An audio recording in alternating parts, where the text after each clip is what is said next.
हम शुरू करते हैं अपना एक और वीडियो और अब हम प्रिपेयर करेंगे बेंजीन को, बेंजीन से रिलेटेड रिएक्शंस। बेंजीन ही अब हमारा गोल है। बेंजीन की इसलिए स्टार्ट की हुई, बेंजीन के साथ में एक दो कंसेप्ट और आ जाते हैं, तो बेंजीन रिलेटेड कंपाउंड को हम कोशिश करेंगे पढ़ने की। तो सबसे पहले बेंजीन को मतलब जो कॉमन मेथड्स हैं वो क्या है? डीकार्बोक्सिलेशन। डीकार्बोक्सिलेशन क्या होता है? जब कभी भी तुम्हारे पास में sodium salt of carboxylic acid हो, उसमें NaOH और CO डालोगे, इसको बोलते हैं डीकार्बोक्सिलेशन। पूरा ग्रुप ही गायब हो जाता है। बहुत सही रिएक्शन लगती है मेरे को। तो बेंजीन बन जाती है इससे। इसी तरीके से है सल्फोनिक ग्रुप का हाइड्रोलाइसिस। अगर तुम्हारे पास बेंजीन सल्फोनिक एसिड है, उसको H3O+ के साथ रिएक्शन करोगे और हीट करोगे तो सल्फोनिक ग्रुप गायब हो जाएगा। दूसरी एक रिएक्शन है डाइजोनियम सॉल्ट। डाइजोनियम सॉल्ट का बड़ा अच्छा सा एक रिएक्शन होता है सैंड मेयर रिएक्शन। मुझे वो बहुत पसंद है, उसका मैकेनिज्म बहुत अच्छा लगता है मेरे को। मतलब वही क्लास में नहीं बना पाता था तो मेरे को अच्छा लगता था उस समय तक। तो मुझे ऐसा लगता था कि मुझे पता है, बट मेरे अलावा 4-5 लोगों को और पता था कि मैं थोड़ा मैकेनिज्म के पीछे बहुत पागल था। तो एक सैंड मेयर रिएक्शन है। सैंड मेयर रिएक्शन में क्या होता है कि एनिलीन होती है, ठीक है, एनिलीन की रिएक्शन करा देते हैं। देखो मेरी बेंजीन थोड़ा सूखा पेट बाहर आ गया है, डाइटिंग नहीं करती है, थोड़ा इसका वेट बढ़ाना पड़ेगा। तो NaNO2, ठीक है, NaNO2 प्लस HCl करके एक होता है। और आई गेस टेम्परेचर हम मेंटेन करते हैं लेस देन 5 डिग्री, 5 डिग्री से कम होना चाहिए। तो ये इसको कन्वर्ट कर देती है इसमें डाइजोनियम सॉल्ट में। और इसको अगर तुम H3PO2 से रिएक्शन कर दो, ये हाइड्रोफॉस्फोरिक एसिड है, बेंजीन बन जाती है। फिर फिनॉल ग्रुप को निकालने का, अल्कोहल ग्रुप को निकालने का, बेंजीन रिंग से निकालने का तरीका है जिंक डस्ट। जिंक डस्ट से भी बेंजीन बन जाती है।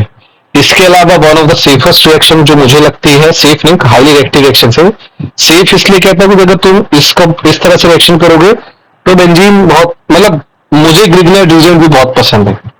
क्या करता है कि तुम्हारे पास में कोई भी अल्काइल हैलाइड है, उसमें मैग्नीशियम डालो। देखो मैग्नीशियम के साथ में हमेशा ईथर होता है।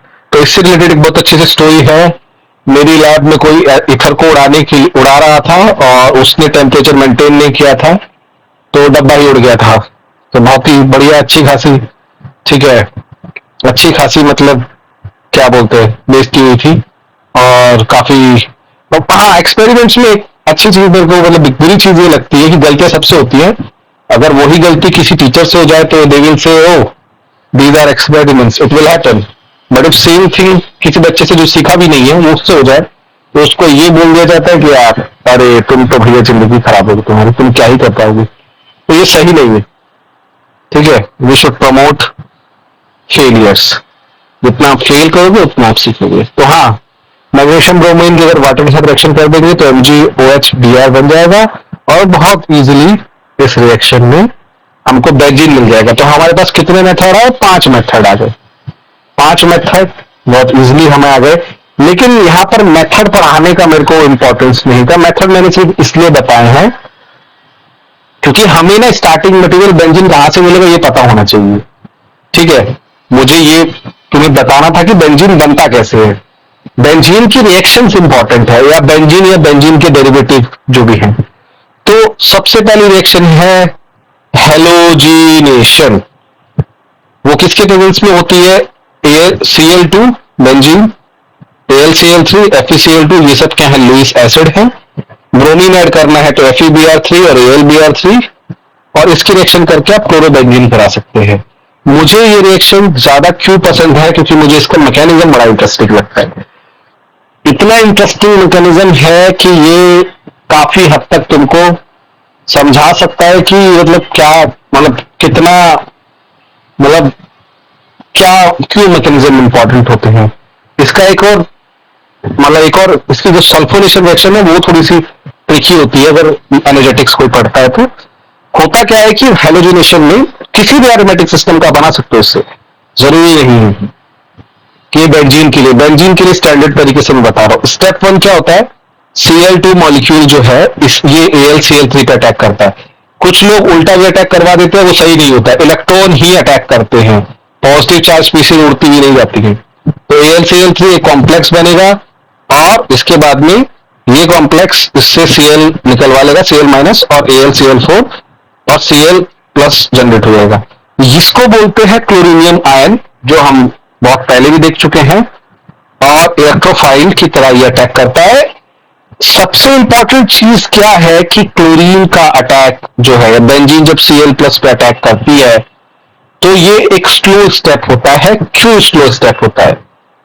अगर किसी को भी एरोमेटिसिटी याद नहीं है तो समझ लीजिए कि ये बहुत बड़ा गुनाह है, पाप हो गया आपसे, क्योंकि यहीं पर आता है एक टर्म लॉस ऑफ एरोमेटिसिटी।